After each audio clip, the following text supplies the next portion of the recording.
Hi, this is Roger in Finland, and today we're gonna talk about the rumored Sony FX3. And for the impatient ones, this is the leaked image, and it seems to be an 8K capable video-centric cinema camera from the FX line from Sony with a full-frame sensor, which will do also high frame rates for 4K. But what do we know from the leaked image? Well, it seems to be in the gray color scheme of the FX6 and the FX9. It does have the cinema line logo on it like the FX6 has, but not the FX9.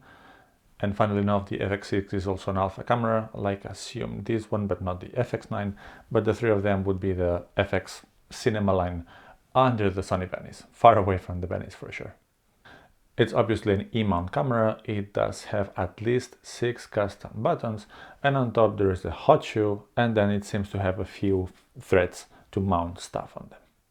But how about the market that this camera is trying to enter? Well, this seems to be a low budget, relatively probably, cinema camera. Another market is getting really interested about this. We have the Blackmagic Pocket 4K and 6K. There is the line from Zcam, which goes from the E2C all the way up to the F8, which I guess will be the clear competitor for this one. Canon just released the C70. Then we do have the Red Komodo, which somehow still feels kind of still belongs to this lower end budget, at least compared to the rest of the Reds for sure.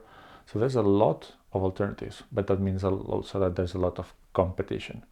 So do you think that this will be different enough from all these other cameras to be actually a contender in that space? I mean, from the body perspective, this looks like a A7C or some of those A60s something 100. APS-C cameras, or it also looks like a bigger Sigma FP but with the grip.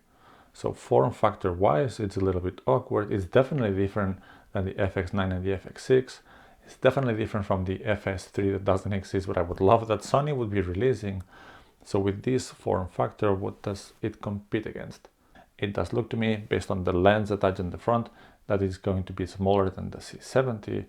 But then will it have really good battery life like a cinema camera should have, or will it have okay battery life like normal hybrid cameras? How about heat dissipation in such a small cinema body? Well, that's something that maybe Canon is worried about. With there are some things, but at least based on the release of the Sony A1, they do have it under control. So maybe that shouldn't be an issue. But then something that looking at this body, I'm questioning myself, will this have IBIS, which would be new and different for a cinema camera? And many people would say that, well, then it's not a cinema camera because it has it. Will it have variable ND filters? I don't think so, based on the size of the camera. But then what does make this one different from, let's say, a Pocket 4K or one of those, other than the much bigger sensor, of course? So do you think that this will have a variable electronic ND filter, or maybe IBIS? For sure, both it will not have it. Do you think it will have the Cinetone profiles like the FX line and now also in the A1? Because based on these rumors, what this would be a Sony A1 minus all the photography specs. And I'm not sure if that's enough to qualify it as a cinema camera, but what do you think about it? So do you think that this maybe competes against the Blackmagic Pocket 4K 6K or some of the Zcam offering? If you think about Blackmagic, what they have is unbelievably nice image quality.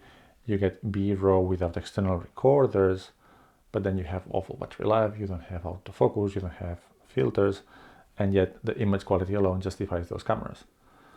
So if Sony's image quality or video quality is like the rest of the line, and people are getting the Pocket 4K and 6K on instead of those because of image, what this does have that the Pocket doesn't. I understand the FX6 and FX9. You get the XLR connections, you get much more control, you get a bigger body, you definitely get the battery, you get the variable and you get already the grip, control joystick, the ergonomics, which is one of the complaints that people have about the Pocket series. So what do you think about the ergonomics of this one?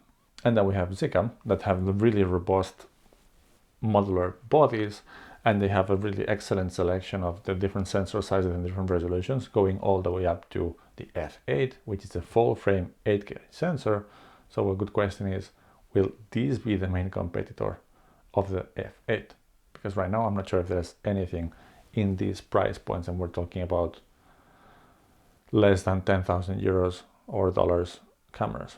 But I can imagine Sony saying like, hey, here you have a full frame cinema camera with unbelievably good autofocus for less than $4,000. But then I could imagine the answer from the Zcam and Blackmagic camp, which would be, okay, will the image of this FX3 be like the A7 series? Because it doesn't look like it has all the benefits of the bigger cinema bodies of the FX6 and FX9. So how are you competing with us, really? And for all the people thinking that this will cannibalize this or that, or the FX6 cannibalize the FX9, or that this camera will cannibalize the A1, or that the A1 is cannibalizing the A7S3, what Sony is doing, and pretty well, is having such a ginormous offering that covers so many different aspects and so many different needs and so many different wants that it gets you one foot into the system. And getting into the system is probably more important than getting one camera cannibalizing to another one.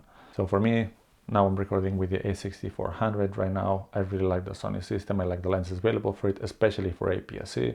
That's what I would still hope that they would release something along the lines of the FX3, meaning a more affordable cinema camera from Sony with E-mount and a Super 35 sensor, but that's something that they don't seem to be doing right now. The focus is very strongly on full frame. So let's see what are we gonna get. And of course, the rumors had that this has been recently 5 Sony cameras being registered. This FX3 seems to be the rumor of the first one. I'm really excited about what's to come with the other 4. I would really hope for an FS3 and an A7000, which they would be the Super 35 and or APS-C smaller brothers of the A7S3 and the FX6, but that's just me. That's what I would like to see. Let's see if Sony does anything similar, and let's see the other 2. I bet that one of the other 2 is going to be probably a super good compact camera, so maybe ZV-2 or maybe the RX100 Mark, so it's 75 already, or the RX10 Mark, I guess that would be the 67. But one of those 2 might be renewed. And again, I don't have an excellent track record of predicting things, so when we had the last announcement, I was still hoping for the A7000, and we got the A1, which I didn't see coming at all. But let me know down below. What do you think that the next 4 cameras from Sony that have been registered, and we're going to see rumors soon, will be? And what would you like them to be? And then, how about this FX3? Is this something that got you excited? Is this something that you were actually looking forward? This kind of form factor cinema camera from Sony. I'm really curious. It didn't get me super excited, but I'm really happy that there's more choice than ever before. Once the camera is released, we're going to have a recap video, and then I can give you my opinions on what actually Sony releases, not just based on these rumors, but they are really exciting times. Are you waiting for this FX3? Thanks for watching, and we're going to see you soon for some more content.